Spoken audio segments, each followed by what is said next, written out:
Hello, my good Facebook friends, and all those from internet far and wide. Aaron Stewart from the Little Black Couch joining you today from the our beachfront offices, which we're excited about. So good to have you here. My name is Aaron Stewart. I've been in entrepreneurship for roughly 30 years, either researching or living it.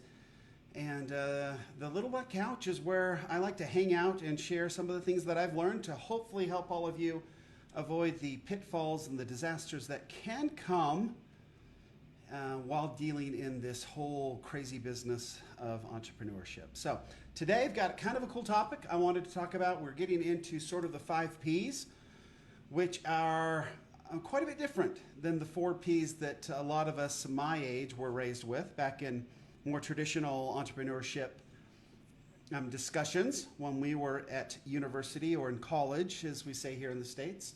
But yeah, let's start up the intro, and we'll jump right into hopefully what is a very helpful discussion.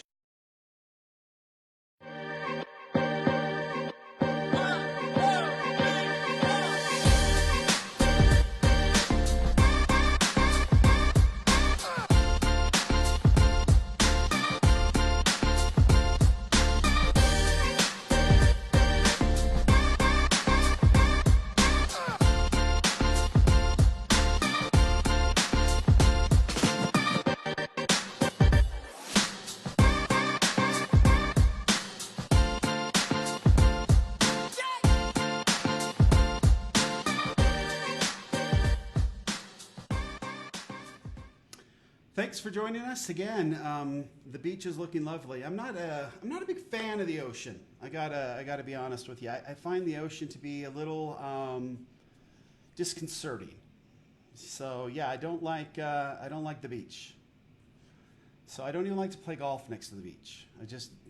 No thanks. So I had a buddy of mine. In fact, my buddy just texted me today, which kind of caused me to think about this. But so he had a house up in Carmel that was just right on. So if you go up the Pacific Coast, is it the Pacific Coast Highway? I don't know what it is. It's going down the coast.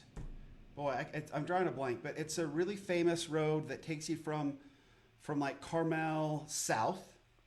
So it's definitely Highway 1, right? But it goes just basically along the cliffs of the Pacific Ocean right through there. And he had a house in this super exclusive neighborhood. The lots were like 5 acres each.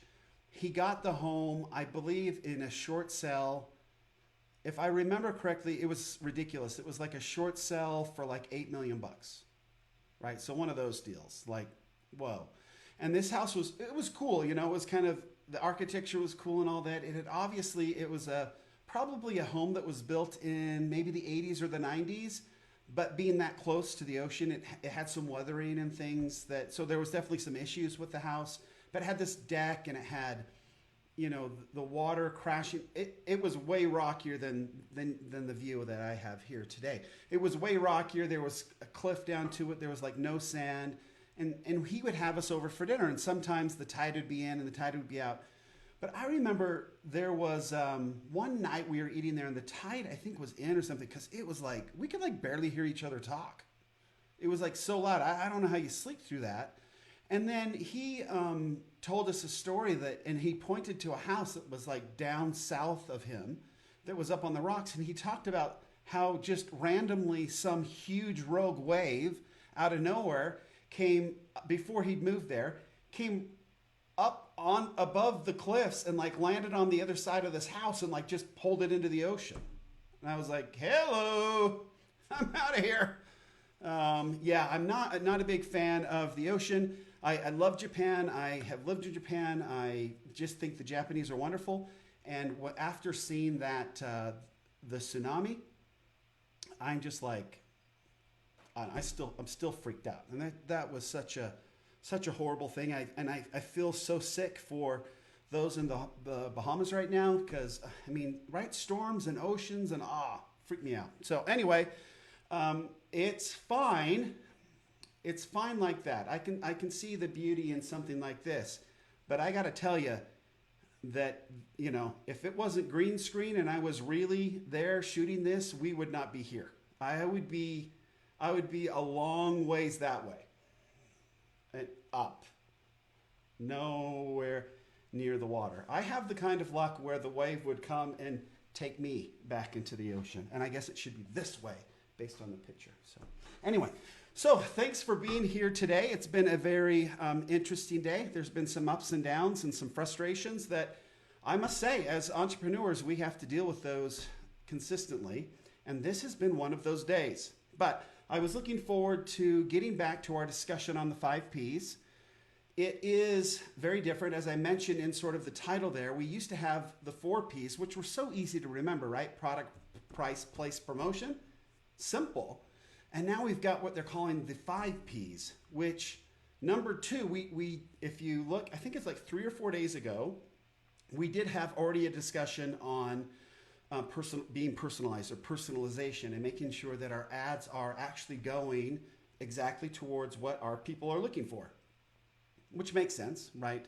And that kind of goes with the product side of things, product, price, place, promotion, right? So there's a lot of spillover on these, but I also understand that online it is very different.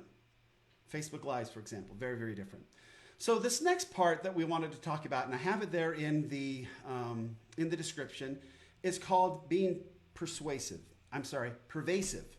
Okay, pervasive would fit within the promotion part of the 4 Ps, but it's a little bit different online. And this is based on some of the stuff. If you go back to the training that we talked about yesterday, after we produce a piece of content, and that's why this sort of ties in really well. After we produce a piece of content, like after I create this Facebook Live, we want to make sure that we get this distributed out to a number of our clients that might be interested in this sort of discussion, and if it's tied to some kind of an offer, we want to make sure that we get that out in front of the right people.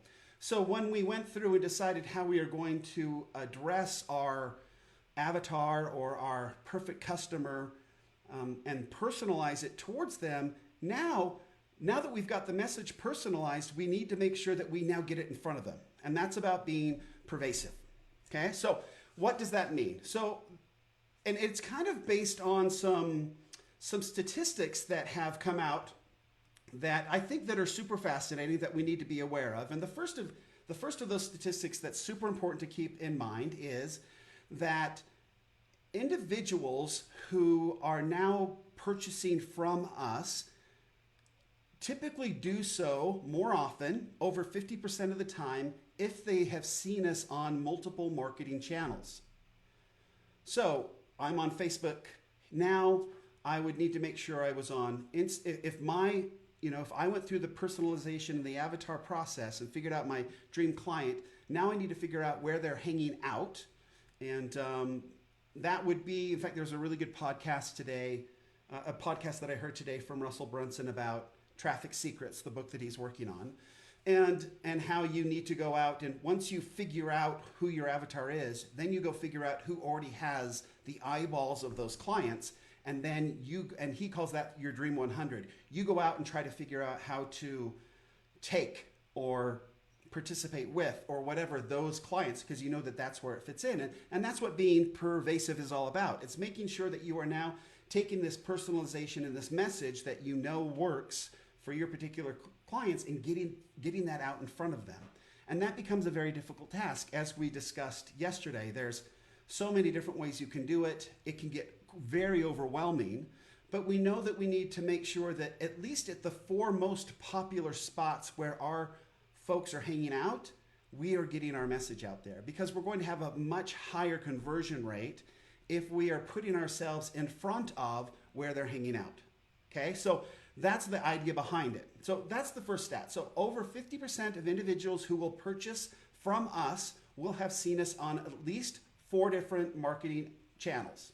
Okay, 4. So Facebook, Instagram, our blogs, Pinterest, whatever, right? I guess you could do a newspaper ad. Nobody's doing those anymore.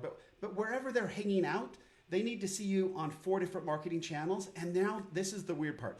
they're going to have to see you 10, 14 times on average before they purchase. Okay, so now we need to make sure that we don't exhaust when we're out there, when we're being pervasive and we're getting our message out. We need to make sure that we're doing it in a way that doesn't burn them out and doesn't upset them, which is kind of why we talked about dripping your marketing out, your personalized message out over the course of a number of days.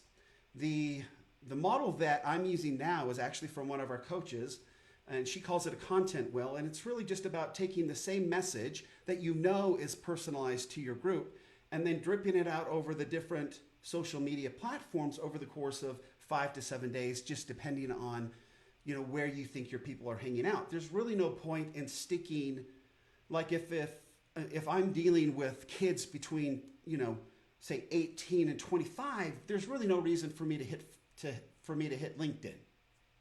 It's just not going to be very popular there, right? Unemployed college kids on LinkedIn, probably not happening, right? But if part of my avatar could possibly be hanging out on LinkedIn, then I want to make sure that I systematically go from where they're hanging out the most to where they're hanging out the least, and then just have that drip out over the course of a number of days. So now they're seeing the message on a number of different platforms, and they're seeing it 14 times.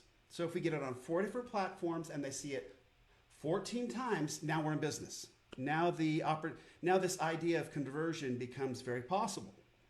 Okay, so the schedule and what I shared with yesterday, at sort of automating at least the steps so you can hopefully keep track of it, is definitely helpful. It doesn't make it. It's still a lot of work. It is still a lot of work. Which is why we're working on this little project of ours. It's to save me time and hopefully save you time, and I'm excited about it. We'll talk about it more. Hopefully we'll have it done by the time I finish these 5P, at least for beta. We'll have it done by the time I finish these 5P discussions, which I'm going to pepper out over the course of the next few weeks. So being pervasive. Okay, the next cool stat that I wanted to share with you is that 62% of all potential customers and clients interact with 10 or more marketing channels. Okay, so now we're talking a lot of stuff, right? So they like to, so you're talking now, if we're talking 4 for over 4% on 14, now we're talking customers, like 62% of customers are more than that 4. I mean, they're hanging out on 10 plus, and if they're on 10 plus marketing channels, these people buy more often than any other folks. Okay, they just have more disposable income. So that makes it so we want to do email marketing. We want to make sure that we're hitting all our social media. We want to make sure that, and if we're dealing with a list of really hot, good buyers, then we want to make sure we're hitting maybe multiple times a week. We want to get them maybe in Messenger bot. My good friend Ben could help you with that. So then we are using a bunch of different channels to try to get to these clients that are hyper buyers. Okay, so hyper buyers are on 10 plus channels. 62% of hyper buyers are. That's huge.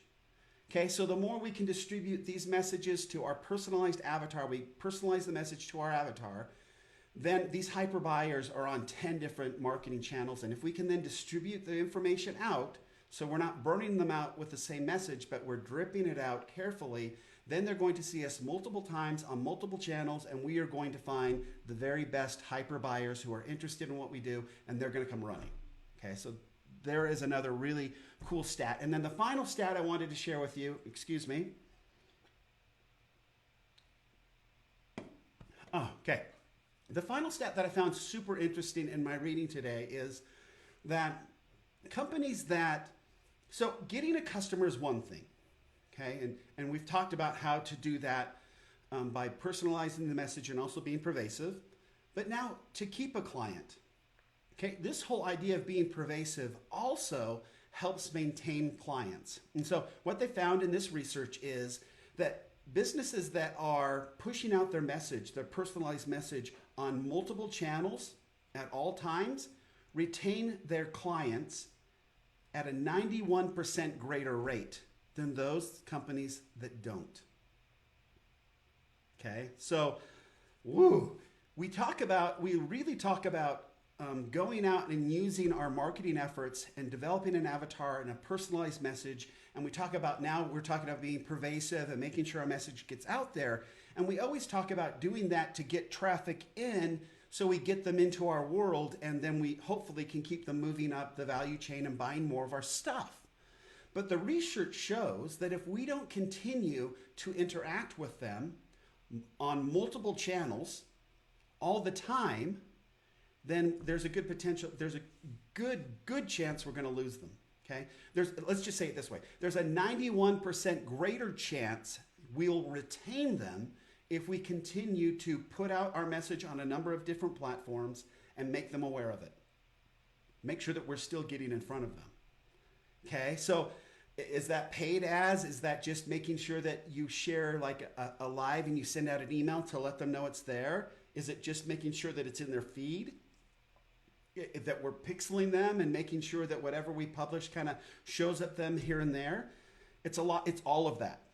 Okay, so we need to make sure that to keep a client, to keep a customer, that we continue to publish and get the content out, that we don't ignore these folks, because it's a lot easier to keep a client than it is to go out and find a new one. Okay? And the way we keep them warm and the way we keep them interested is continuing to publish, but making sure that they know where they can consume that. Right? So in my particular case, or those of us that are going live a lot, we would want to make sure that our clients are made aware of when we go live. Right?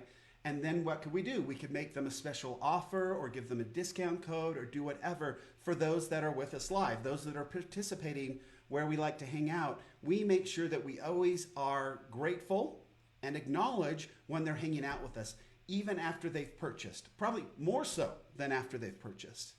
And that way we can retain our clients 91% higher than if we didn't do that. So pretty cool stuff there. I thought I was excited to share. So that is number 2 of the 5 P's that we use now in online marketing. Hopefully it's helpful. We've now covered personalization, and we've covered being pervasive and making sure that we do it in a responsible way so they can see us multiple times. They need to see us on 4+. At least to be new, they need to see us on 4+ marketing channels, and they need to see us 14 times in order for them to convert right away. Hyper buyers, 62% of hyper buyers are actually consuming data and resources and entertainment on 10+ marketing channels. Okay, those are hyper buyers. We want to make sure that we're in front of them too, so we want to make sure that we're pervasive in spreading our message out far and wide, using all the resources that we have access to. And then finally, in order to retain our clients, we need to continue to produce content, interesting content, and making sure that we are interacting with our existing clients and giving them reason to come back and listen to us. So hopefully that's helpful. Hope you have a great day. Again, being an entrepreneur is such an important thing you are doing. It is so wonderful to have entrepreneurs join us in this journey to make the world a better place, to solve problems that nobody else is going to solve, and to make life better for people who don't even know we exist, at least not yet. So thanks for joining me. Until next time, be good and do well. Thanks.